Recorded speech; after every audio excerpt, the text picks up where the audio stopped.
गोटे कोण लिखु फस्फेट आ गोटे कोण लिखु सल्फेट आ गोटे कोण लिखु नाइट्रेट जेकोसी सार लास्ट लगे जदि मिसब रिएक्शन हम आप जमी को पत्थर कर फसल ग्रोथ होगा बदल तेल को पूरा पूरी ब्लॉक करदे। नमस्कार सांग मैंने बर्तमान धान चाषर समय आसला मुख्यतः सब चाषी भाई मैंने डीएपी सार को व्यवहार कर आपण मैंने जानते डीएपी सार को क्यों सार सहित आम मिसेक एवं डीएपी सार को आम क्यों सार सहित मिसेक देवा ना बहुत गुड़े चाषी भाई मैंने जानी ना डीएपी सार को क्यों सार सहित मिसेबा एवं क्यों सार सहित मिसेबा ना न जानिक बहुत गुड़े फसल नष्ट है। आज आम वीडियो माध्यम पूरा पूरी डिटेल्स कथा डीएपी सार सहित आम क्यों सार को मिसई पार द्वितीय आम कथा डीएपी सार को आम क्यों सार सहित मिसई पार ना संपूर्ण विवरणी वीडियो को प्रथम रू शेष पर्यंत देखु जो नुआ चाषी भाई मैंने वीडियो देखुं पाखे बेल आइकन को प्रेस करूँ एमतीका नुआ नुआ नॉलेजफुल वीडियो आप प्रथम देखिए। चलते डेरी न कर टॉपिक उपर प्रथम देखो डीएपी कौन डीएपी हूँ di ammonium phosphate 18% nitrogen 46% phosphorus ये हूँ फॉस्फोरस युक्त सार मुख्यतः आम कथा डीएपी सार को आम क्यों सार सहित मिसेक देवा देखो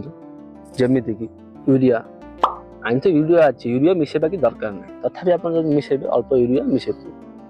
पोटास म्यूरेट ऑफ पोटास या मिसई पारे यापर आसूँ एसएसपी सिंगल सुपर फॉस्फेट को आप मिसई पारे कारण मिसेबा किसी आवश्यक नहीं ये फॉस्फोरस युक्त सार ताले आप एसएसपी आप न मिसेले भल चिबिड़ा समुद्र घास चिबिड़ को आप मिसई पारे ता सहित आप माइक्रोन्यूट्रिएंट को मिसई पारे एवं बोरोन को एक्सट्रा मिसई पारे ये सार सब को आप मिसई व्यवहार करें। यापर आम कथा क्यों सार को आप डीएपी सार सहित मिसई पारे ना जमीती कि magnesium sulphate ferrous sulphate zinc sulphate calcium nitrate calcium ammonium nitrate ये सब सार को आप डीएपी सार सहित जदि मिसेबे ताले आपण फसल बढ़िया बदल में फसल नष्ट हो मन गोटे प्रश्न थी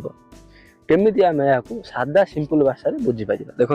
एमती गोटे आपको उदाहरण दूसरी जो थे कि आप पूरा पूरी सादा सिंपल भाषा बुझीपर खाली डीएपी ना मुख्यतः सब सार को आप बुझीपर जमीती कि प्रथम आप गोटे त्रिभुज गोटे काटु ट्रायंगल गोटे काटू काटा गोटे कोण लिखु फस्फेट आ गोटे कोण लिखु सल्फेट आ गोटे कोण लिखु नाइट्रेट मुख्यतः फस्फेट सल्फेट नाइट्रेट जेकोसी सार लास्ट लगे आप तीनोटी जाक के मिसई पारे ना जमीती कि नाइट्रेट सहित फस्फेट फस्फेट के सहित सल्फेट सल्फेट सहित नाइट्रेट केबे आप तीनोटी जाक कॉम्बिनेशन करेंगे ना ता सहित आ गोटे कथा आप ध्यान दिंतु क्यों सार सहित क्यों सार मिसब ना एमती ना सार सहित सार मिसब ना सार सहित सार मिसी पार फर्मुलेसन सहित फर्मुलेसन मिसी पार ना जमीती कि फस्फेट ये नाइट्रेट ये सल्फेट यही फर्मुलेसन गुड़िक केबे मिसब ना जदि मिसब रिएक्शन हम आप जमी को पत्थर कर फसल ग्रोथ होगा बदल तेल को पूरा पूरी ब्लॉक करदे जब आप जी मार्केट को होमिक एसिड आने फल्बिक एसिड आने मुख्यतः अଯଥା पैसा खर्च हम गोटे कथा देखो ये त्रिभुज मझे आप चिलिटेड देखो चिलिटेड सार सब सहित सब मिसी पारे जमीती जिंक सहित फेरस फेरस सहित मैग्नीशियम पूरा पूरी चिलिटेड गुड़िक मिसी पारे खाली फर्मुलेसन विषय मिसी पार ना कौन आज वीडियो आप भल लगे जदि भल लगे आप ये वीडियो देखी केते पर्यंत बुझीपारे आम कमेंट बॉक्स आप मतामत जना कमेंट बॉक्स पूरा पूरी खाली जदि ये वीडियो देखी कोड़े भी अबुझा रहा ताले आम कमेंट बॉक्स आप मतामत जना